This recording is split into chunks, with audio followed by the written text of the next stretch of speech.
But if I told you that you can be fluent in English if you work in the right direction? Yes, you can be fluent. Whether you are a beginner or looking to polish your skills, then you are in the right place. So I'm going to share with you 5 points that if you apply these points in your life, you will be fluent in English. Trust me. So without wasting time, let's get into it. Number first, vocabulary. Imagine when we get in a conversation, we need words to construct the sentence, right?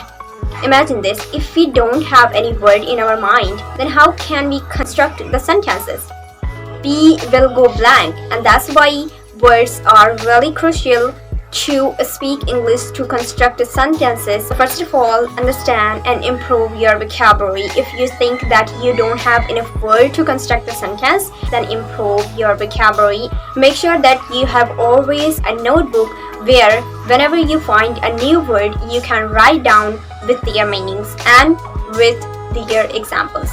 You can write 2 or 3 example sentences so that you can understand better. And one more point, learn English in context. Learn phrases, idioms, or try to learn the whole sentence. When you learn English in context, you can remember that longer. So make sure that, first of all, get enough vocabulary so that you can construct the sentences. Number second, improve your pronunciation. Imagine this, you go to a restaurant and you said soap instead of soup. Well, there is a huge difference between soap and soup. That's why pronunciation is so important. When we think and when we know the right pronunciation, we feel to speak English confidently. And when we are not sure that it is the right pronunciation or not, we feel really uncomfortable to speak out loud. Whenever I feel like I don't know the right pronunciation, I don't speak that word until I get the right pronunciation. Whenever we have the right pronunciation, we feel confident to speak out loud. We can say confidently out loud this word whenever you in a conversation. So make sure that your pronunciation should be clear and you are pronouncing the right word and you are pronouncing words correctly. Number third, enhance your listening skills. Of course, when we have a conversation or when we are talking, if you don't understand what someone is saying, then how can we respond if we cannot understand what someone is saying?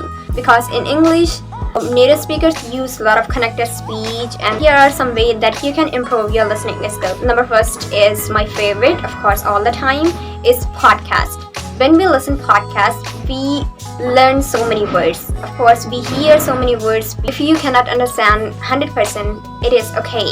Because when you started listening, you feel like you don't understand the whole topic. But when you listen more and more, or when you make a practice, or when you make a routine of listening podcasts, you will understand that you are improving a lot and you can understand a lot better than before. Listen audiobooks, or if you're watching a video, then you can use subtitles. When we have good listening skills, we can listen properly and we can reply properly. Number 4 is the most important. Why am I saying this is most important? Because number 4 is practice. When we are learning our native language, we listen our native language all the time. We are surrounded by our native language.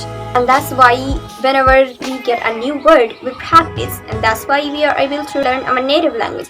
Same goes with English. If you don't practice, then you cannot speak English, or not even English, you cannot speak any other new languages if you don't practice. So practice is most important and crucial. You have to practice. And trust me, if you practice like 15 minutes in a day or 15 to 20 minutes in a day, just in 2 weeks, you will see the result that you can speak more words, you can understand more words, you can remember more words. And you should definitely try this. Number 5 is set realistic goals. Of course, when we try to learn a language or when we try to learn something new, we set really big goals for ourselves. When we don't achieve them, it can demotivate you. So make sure that you are setting realistic goals. For example, that I'm going to listen this for 10 minutes, or I'm going to practice my English for 5 minutes. And when you set realistic goals and when you achieve them, it builds your confidence and it will motivate you. So when you achieve them, you will feel more confident. Well, you can say number 6, or you can say it's a bonus point. How I learn English is just I used to read book out loud. When we read books out loud, It activates our three senses. And people remember words or texts when they speak out loud or when they read out loud. You will definitely see the result. So make sure that you are following these topics and you are learning these topics. You won't skip any of these things and you will see the result. Trust me. I will see you in my next video. Thank you so much.